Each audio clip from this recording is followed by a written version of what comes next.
The lack of a video today might be brought to you by painting the last two raised beds.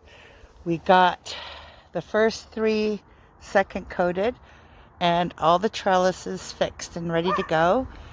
Once I get these two painted, we'll put in a trellis, a double trellis between these two. And we've also got the first breaking of ground on the ground garden, guys. Yes!